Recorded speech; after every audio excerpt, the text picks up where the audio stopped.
사회적 거리두기 때문에 제가 지금은 다니고 있지 않습니다만 작년 12월까지 새벽 예배 후에 꾸준히 헬스장을 다녔습니다. 그런데 헬스장에 가면 유독 운동을 열심히 하는 분들이 계셔요. 저 같은 사람이야 그냥 좀 체중이 좀 감량하고 체중 감량이 안 되더라도 건강한 돼지로 살면 되지 그런 여유로운 마음으로 느긋하게 운동을 하는데 어떤 분들은 무슨 대회라도 나가는 것처럼 굉장히 열심히 근육을 키우고 막 이렇게 심혈을 기울여 운동합니다. 그리고 전신 거울 앞에서 슬쩍슬쩍 몸을 이렇게 비춰보면서 흐뭇한 표정을 짓기도 하고 그렇게 정성을 기울여 운동을 하더라고요. 제가 서울에 살던 집 근처에 한국체육대학이 있었습니다.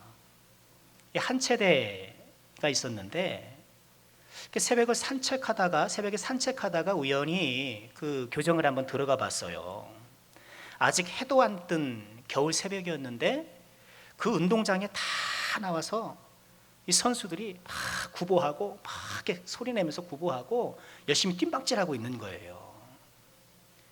그리고 제가 직접 그 안을 들어가 보지는 못했습니다만 분명히 체력 단련실이 있을 것이고 그 체력 단련실에도 열심히 바벨을 들고 구슬땀을 흘리면서 근육을 키우는 사람이 있을 거예요. 옛날에는 태릉 선수촌 그랬습니다만 이제는 좀 바뀌었잖아요. 진천 선수촌 그러는데 이렇게 선수촌 체력 단련실에서도 근육 운동한 사람이 있어요.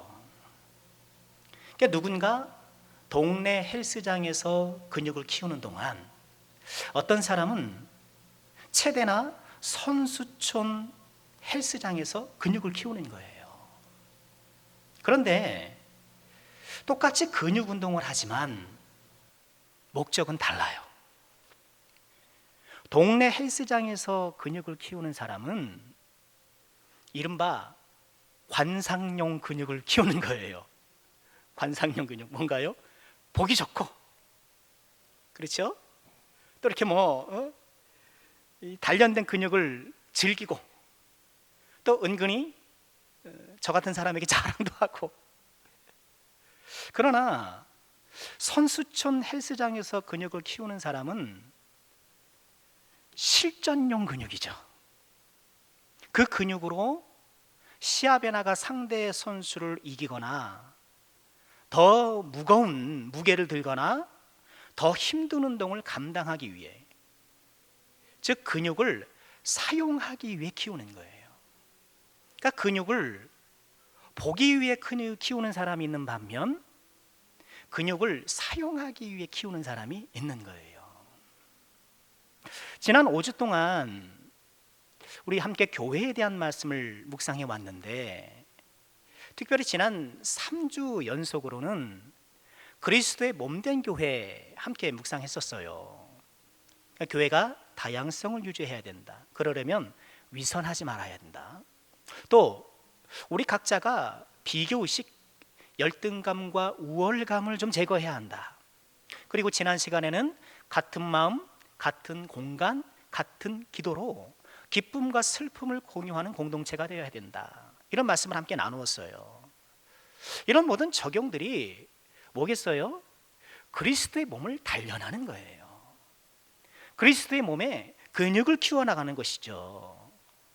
그런데 우리가 이처럼 그리스도의 몸을 부지런히 단련해야 된 이유는 뭘까요? 동네 헬스장에서 관상용 근육을 키우는 사람처럼 보기 좋으려고?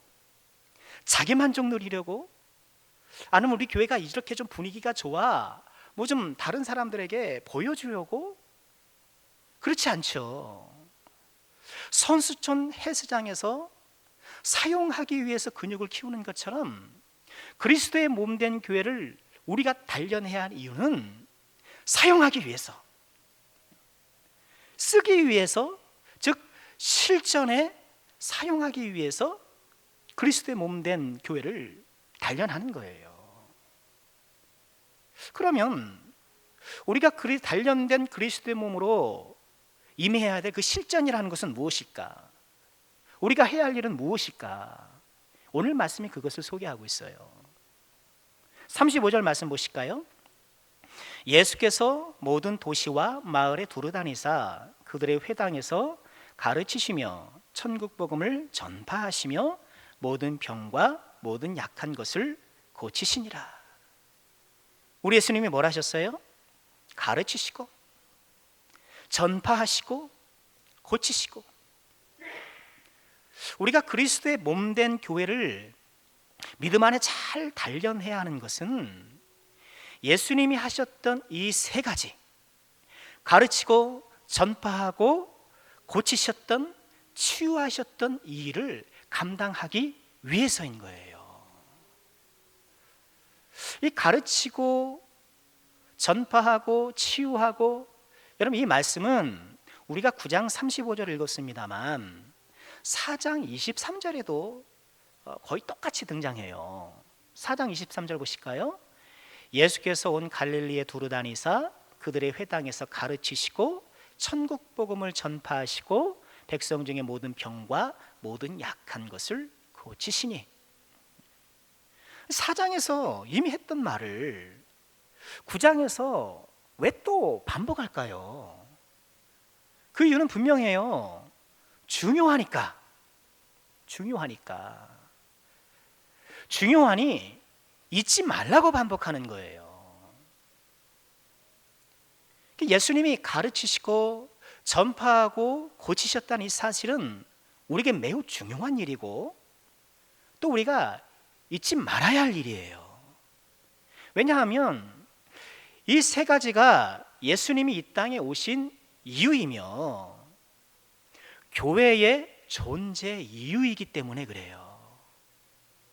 교회에 존재하는 이유예요. 교회는 예수 믿는 사람들이 함께 모여서 서로 위로하고 사랑하고, 그러나 거기에만 머물러 있는 것이 아니죠. 세상에서 할 수 있는 친목을 믿음의 요소를 가미해서 하는 곳이 아니라는 거예요. 물론 그것이 필요하지만 거기에 머물러 있어서는 안 된다는 거예요. 예수님이 하셨던 이 세 가지, 가르치고 전파하고 치유하셨던 이 일을 계승하고 이 실전에 뛰어들어 힘있게 감당하는 것, 이 교회예요. 이것이 교회가 존재하는 이유라는 거예요. 교회는 가르치는 교회가 되어야 돼요. 교회는 진리의 말씀을 올바로 가르쳐야 돼요. 교회는 예수님을 배우는 곳이고 또 예수님을 배우기 위해서 예수님의 말씀을 배우는 곳이에요. 교회가 끊임없이 말씀 교육을 시행해야 되는 이유예요. 우리 신앙생활하면서 우리가 가져야 될 여러 마음이 있습니다만 그 마음 가운데 반드시 있어야 될 것이 배우려는 마음이에요. 아마 저랑 비슷한 연배의 우리 성도님들은 옛날에 성경학교 교과를 기억하시는지 모르겠어요. 흰 구름 뭉게뭉게 피는 하늘에 아침에 명랑하게 솟아오른다. 기억나시죠? 손에 손을 마주 잡은 우리 어린이 발걸음 가볍게 찾아가는 집, 즐거운 여름학교 하나님의 집. 아, 진리의 성경 말씀 배우러 가자. 명문 유초동부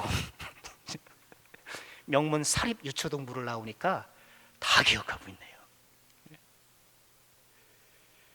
아, 진리의 성경 말씀 배우러 가자. 교회에 왜 나와요?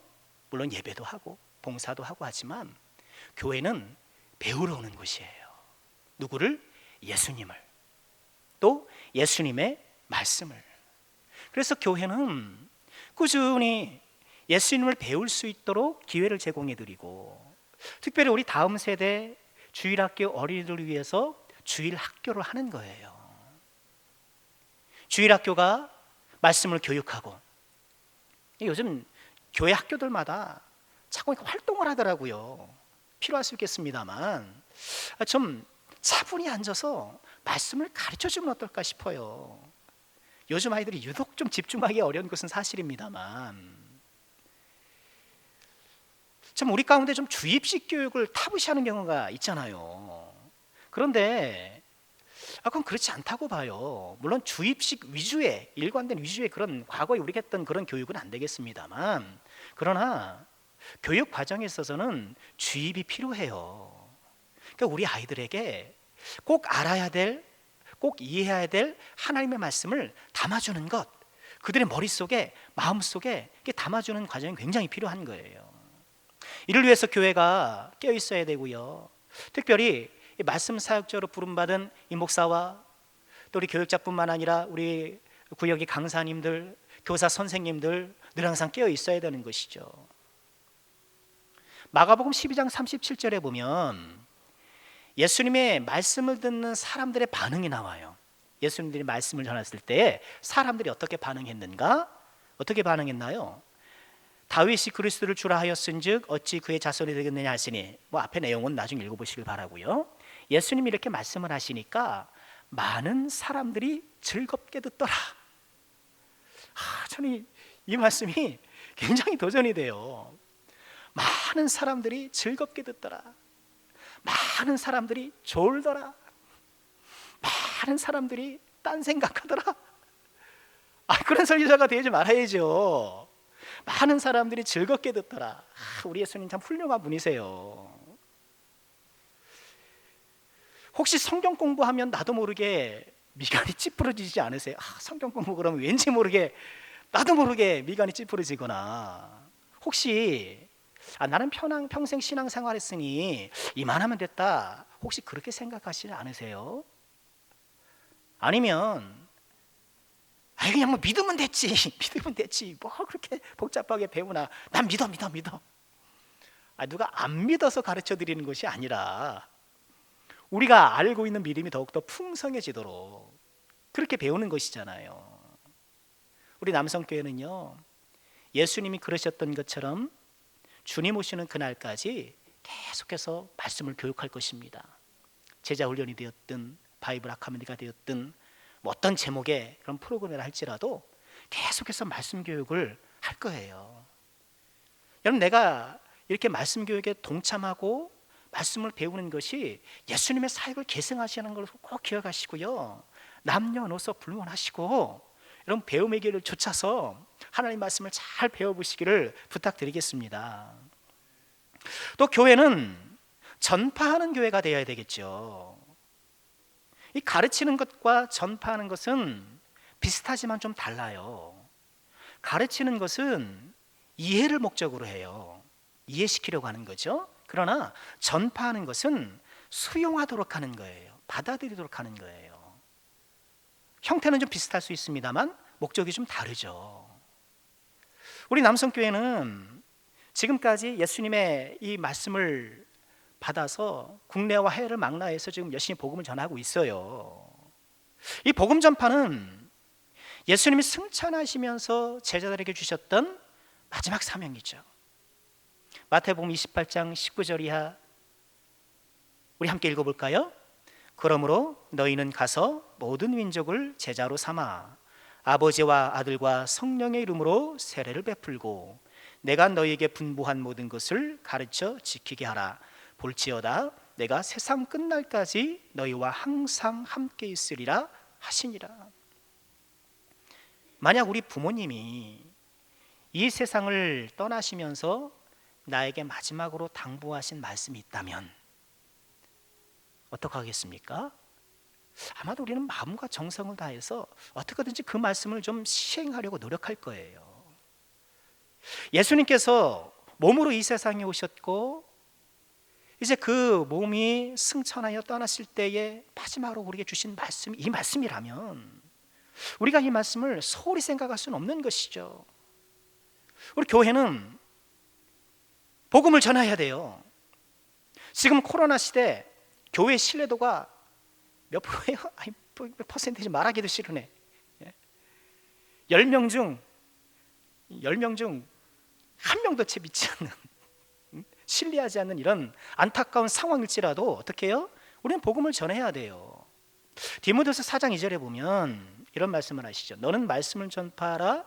때를 얻든지 못 얻든지 항상 힘쓰라.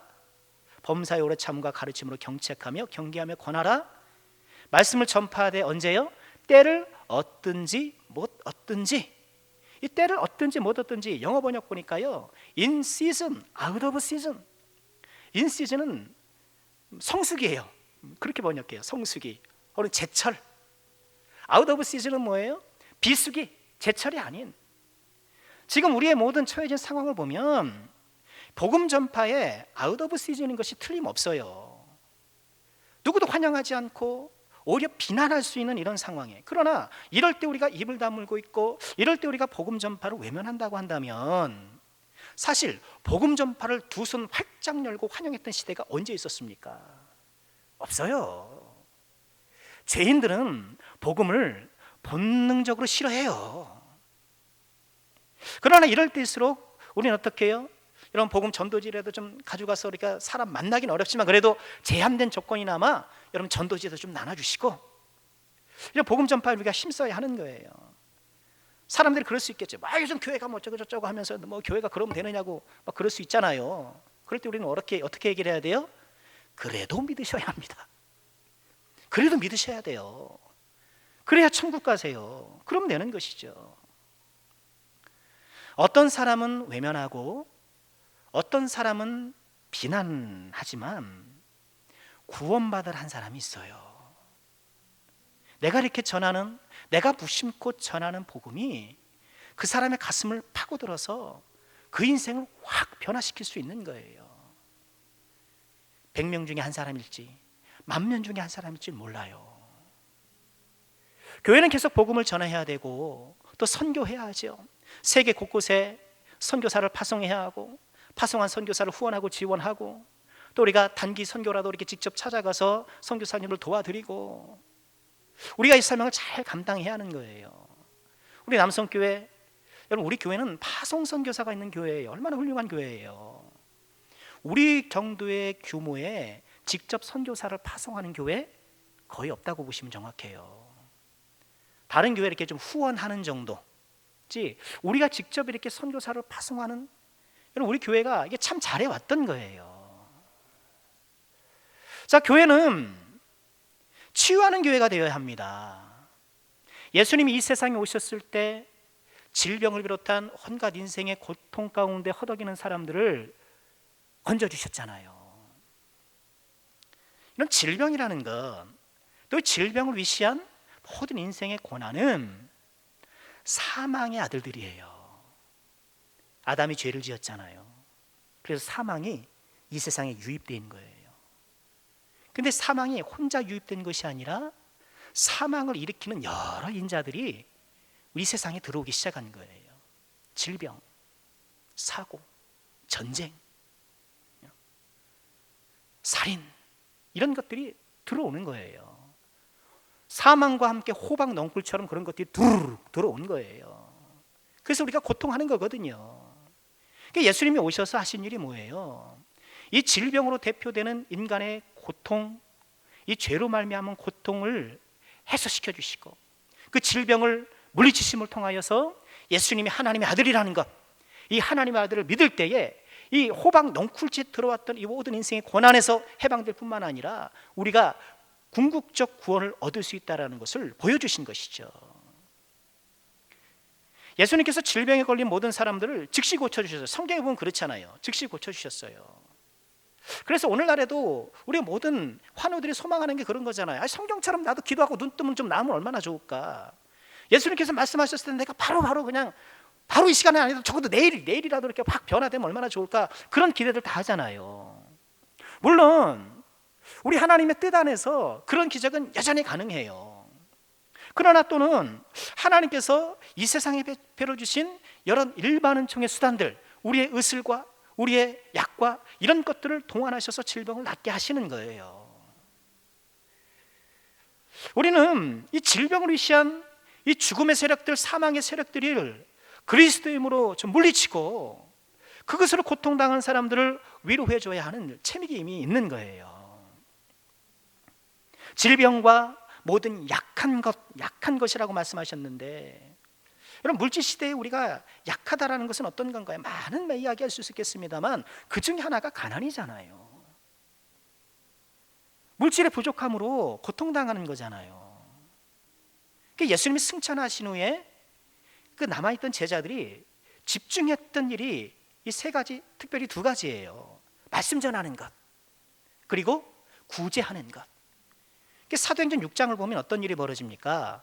이 사도들이 구제하는 일에도 구제와 말씀을 같이 하려고 하니까 시간도 부족하고 너무 벅찬 거예요. 그러니 사도들은 말씀과 기도에 좀 전념하고 또 이 구제의 일을 감당할 수 있는 누구를요? 7 집사를 따로 세운 것이죠. 그러니까 처음에 교회가 집중했던 것이 이 두 가지예요. 말씀을 전파하는 것, 그리고 특별히 가난과 여러 인생 고통 가운데 있는 사람들을 도와준 것. 이 두 가지예요. 우리 남성교회가 좀 이 일을 좀 다시 한번 시작해 보려고 하는 거예요. 아가페 봉사단이 그 일환이거든요. 우리 이웃 가운데 도움이 필요한 분들에게 너무 좀 미력이라, 너무 좀 작은 거라 이렇게 좀 설교 시간에 말씀드리기도 좀 죄송하고 민망한 것은 사실입니다만 좀 이렇게 좀 시작해 보려고요. 시작은 미약했으나 나중은 창대해질 수 있는 것 아닙니까? 우리가 10가정 돕다가 20가정 도울 수도 있는 것이고, 우리가 돕는 이 내용들이 더 풍성해질 수 있는 것이고, 여하간 의미 있는 첫걸음이 되기 위해서 우리가 좀 시작해 보는 거예요. 물론 지금 이 국가가, 우리나라도 이제 복지국가를 지향하잖아요. 복지국가를 지향하기 때문에 정부가 교회보다 훨씬 더 구제를 잘해요. 그렇잖아요. 어려운 분들 뭐 몇십만 원씩 주고 그러잖아요. 근데 교회가 그만큼은 할 수 없는 것은 사실이지만 여전히 사각지대에 있는 분들이 계시고 뭔가 더 특별한 좀 배려와 도움이 필요한 분들이 여전히 계셔요. 여러분 주변에 좀 이렇게 작은 도움이지만 필요하다 생각하는 분들 열심히 좀 추천해 주시기를 다시 한번 부탁드리고요. 이 가르치고 전파하고 치유하는 이 일은 우리 주님이 다시 오실 그날까지 교회가 항상 해야 될 일들이에요. 말씀드린 것처럼 이것이 교회 존재의 이유예요. 이거 안 하는 교회가 뭐하러 있습니까? 이런 거 안 하는 교회가 십자가 등불 박히고 전기세 다 허비하면서 뭐하러 존재한단 말입니까? 이거 안 하면 교회가 아니에요. 예수님이 하던 일을 안 하는데 그게 무슨 교회입니까? 그냥 뭐 종교적 모임인 것이죠. 교회가 진리의 말씀을 가르치지 않으면 어디서 배우겠어요? 우리 자녀들이 교회가 아니면 어디서 복음의 진리를, 예수님에 대한 이야기를 어디서 배우겠냐는 거예요. 내가 몇십만 원씩 학원비 들여서 학원 보내야 거기서 예수님이라는 단어가 나옵니까? 내가 뭐 스카이를 보내고 우리 아이를 어디 뭐 훌륭한 대학을 보냈다 할지라도 거기서 뭐 하나님이 하자가 나옵니까? 교회가 아니면 배울 곳이 없어요. 교회가 아니면 진리의 말씀을 접할 곳이 없는 거예요. 교회가 아니면 누가 복음을 전하겠습니까? 누가 천국 갈 길을 어디서 배우겠습니까? 다 사람들이 자기 방식대로 살아가는 거예요. 그걸 가면 천국인 줄 알고, 그것이 영생인 줄 알고, 돈 많으면 천국인 줄 알고, 출세하면 천국인 줄 알고 그렇게 자기가 생각하는 천국을 향해서 나아가는데, 우리 교회가 그들에게 하나님의 나라를 전파하지 않으면 누가 듣고 누가 구원을 받을 수 있겠냐는 거예요. 이 시대에 고통하는 사람들이 얼마나 많아요. 여러분 그렇잖아요. 이 세상에 내가 나갔을 때 어디 보세요. 나를 환영해 주는 데가 어디 있어요? 생각해 보세요. 오늘은 어르신들이 많이 계시는데 어르신들 어디 가면 환영받습니까? 죄송합니다만 환영 안 해요. 저 노인네 왜 왔나? 그러면 넘어지면 안 되는데. 그렇게 봐요. 환영 안 해요. 어느 직장이 나를 환영하고 세상에 어느 모임이 나를 이렇게 두 손 들고 환영합니까? 전대나 두둑해야 뭐 백화점에서 어서옵쇼 그러지. 이 세상에 고통을 받지만, 이 척박한 세상에 우리가 살아가지만 이 고통하는 세상 가운데 위로를 느낄 곳이 없어요. 그 일을 교회가 하지 않으면, 상처받고 고통하는 사람들을 교회가 보듬지 않으면 누가 하겠느냐는 거예요.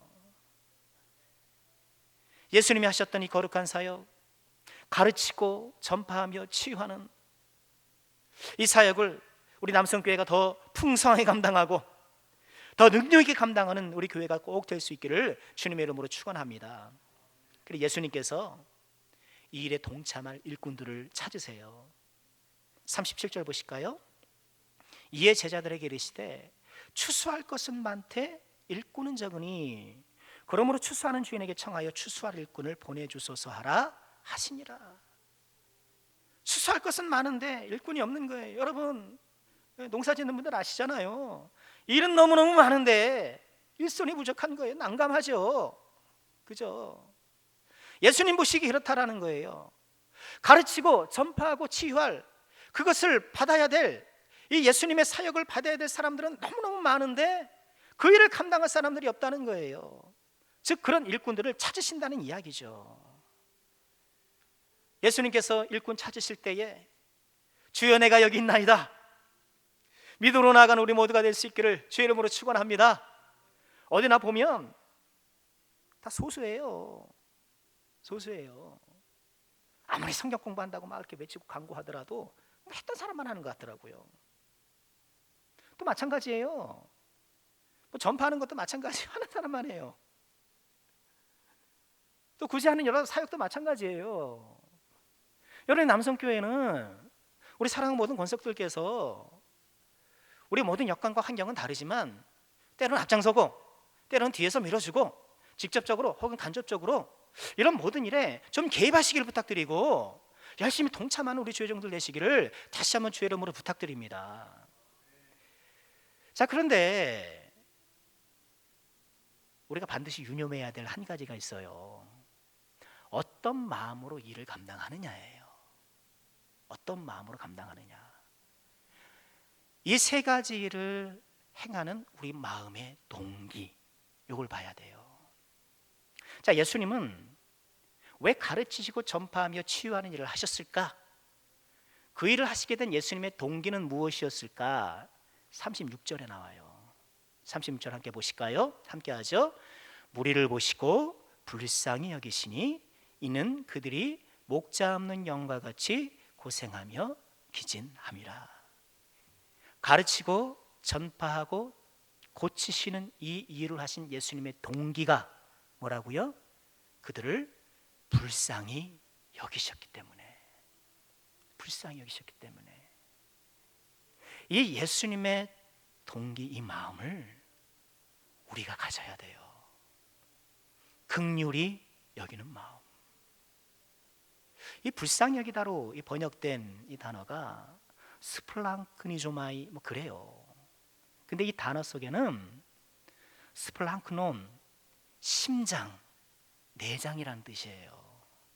유대인들은 영혼이 어디 있는가? 우린 영혼이 어디 있다고 생각합니까? 우린 이게 가슴을 얘기를 하잖아요. 보통 가슴. 뭔가 좀 우리 영혼이 담겨 있는 우리 신체의 좌소를 가슴으로 이렇게 생각할 경향이 있는데 유대인들은 심장 혹은 내 내장, 장기에 있다라고 생각을 했어요. 불쌍히 여기는 거는 내 심장 혹은 내 장기가 상대방의 고통과 함께 아파하고 흔들리는 거예요.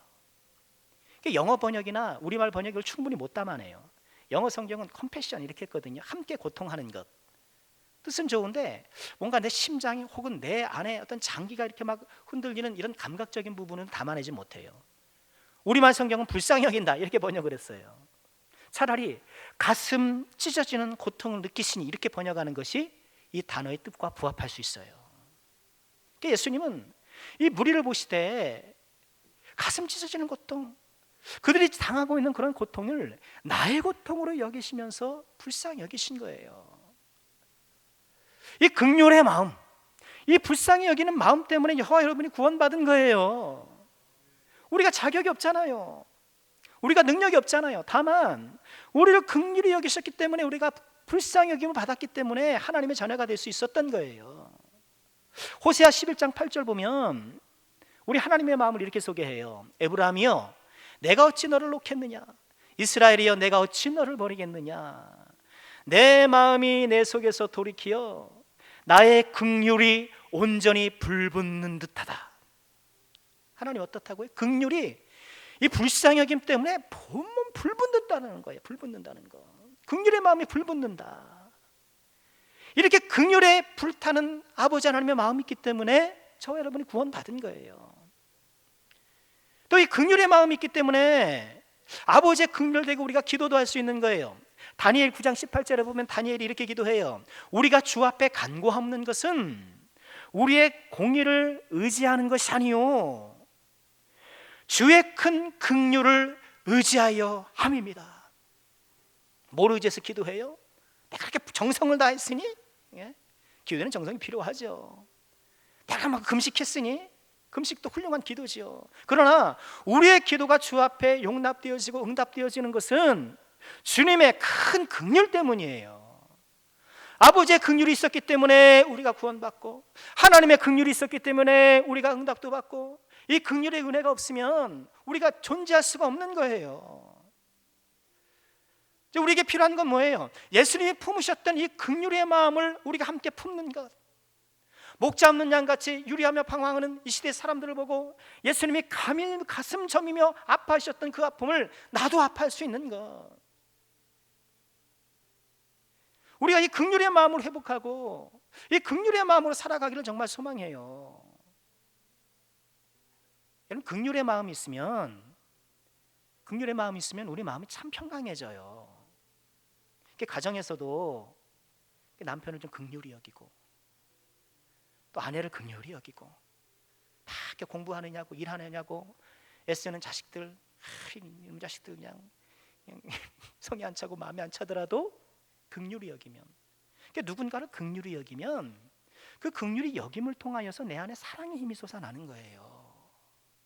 긍휼히 여기는 얼마나 중요한가.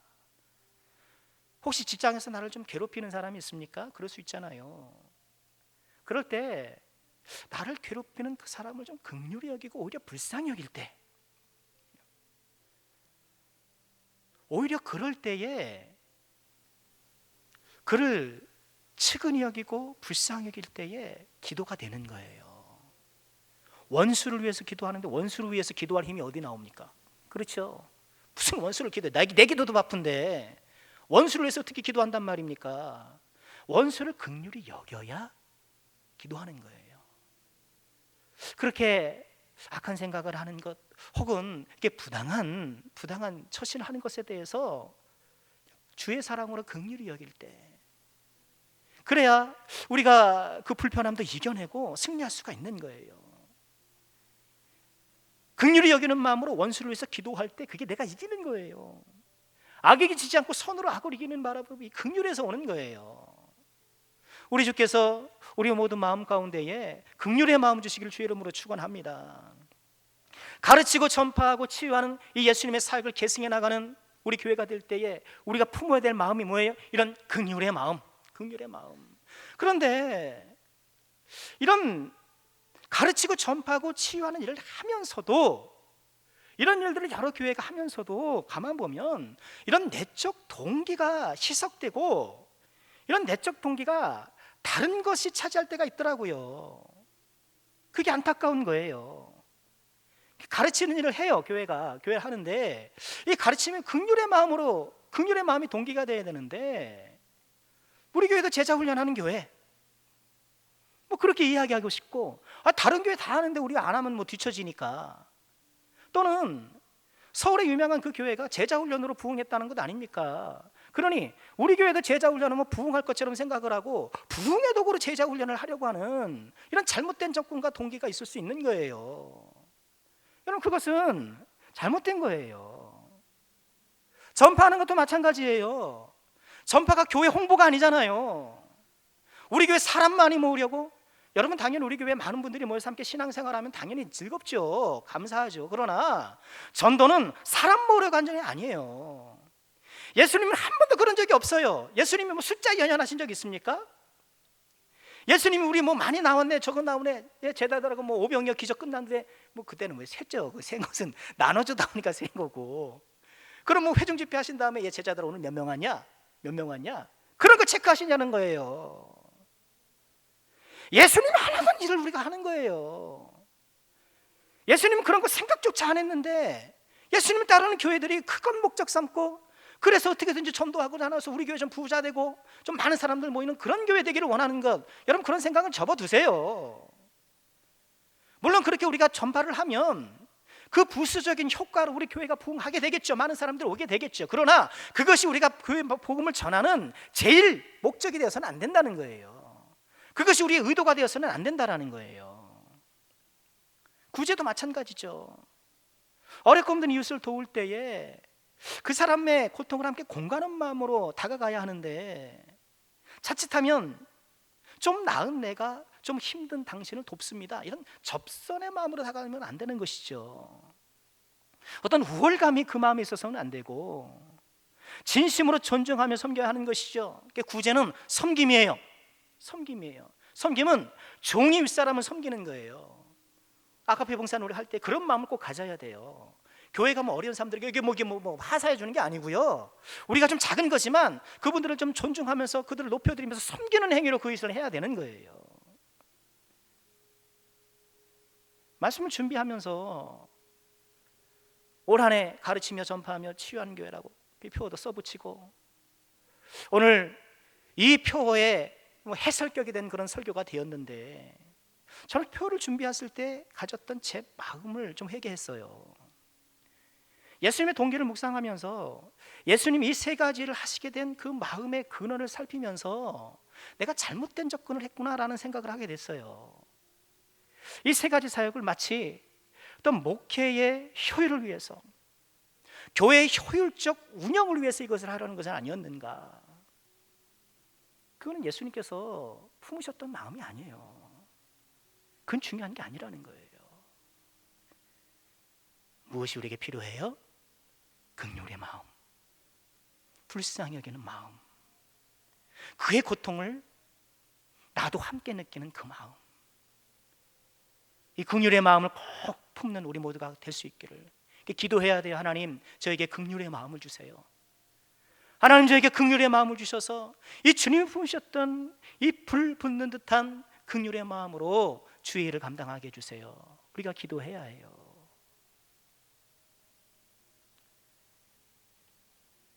악의 평범성이라는 말 들어보셨을 거예요. 2차 세계대전 당시 히틀러 밑에서 이른바 유대인 문제를 책임 맡았던 아돌프 아이히만이라는 인물에 관한 이야기잖아요. 저 사람이 600만 명 되는 유대인을 가스실에서 죽였잖아요, 나치가. 그 방법을 고안해내고 가스 열차를 만들고 이런 일들을 했던 사람이에요. 독일이 패망한 후에 아르헨티나로 원래 도망갔어요. 거기서 리카르도 클레멘트라는 이름으로 숨어 살았죠. 그러다가 1960년 이스라엘 정보기관 모사드에 발각되고 체포되고 납치되어서 이스라엘에 끌려와서 공개 재판을 받아요. 그리고 1962년에 교수형에 처해져요. 악의 평범성이라는 말은 이 아이히만의 재판을 기록한 한나 아렌트라는 사람이 사용했던 말이에요. 이 재판 과정을 다 관람하고, 그리고 이 한나 아렌트가 책을 썼는데 그 책 제목이 예루살렘의 아이히만, 그리고 그 책의 부제목이 악의 평범성에 대한 보고서예요. 여기서 악의 평범성이라는 말이 나와요. 이 아이히만은 재판 과정에서 줄기차게 자신의 무죄를 주장해요. 자신은 단지 상관의 명령에 복종했을 뿐이라는 거예요. 그 명령을 나는 거역할 수 없고 그저 따랐을 뿐이다. 나는 그저 공무원으로서 공무 집행을 했을 뿐이다. 일관되게 주장해요. 이런 아이히만의 변론을 쭉 지켜본 한나 아렌트가 그런 결론을 내린 거예요. 아이히만은 특별히 나쁜 사람이 아니다라는 거예요. 그는 괴물이나 악마도 아니고 단지 자기 세상에서 출세하려고 근면하게 살았을 뿐이라는 거예요. 그는 히틀러의 명령에 그저 복종했을 뿐이고 공무원으로서 공무를 행했을 뿐이라는 거예요. 그러나 그의 잘못은 히틀러의 잘못된 명령에 저항할 생각조차 하지 않고 또 자신의 공무집행으로 인해 죽게 될 수많은 유대인들의 고통을 느끼지 못한 것이다. 그저 아무 생각 없이 근면하게 자기 일만 하며 살았던 아이만의 평범성이 600만 명이나 되는 사람들을 죽게 하는 거대한 악이 된 것이다. 이렇게 얘기를 해요.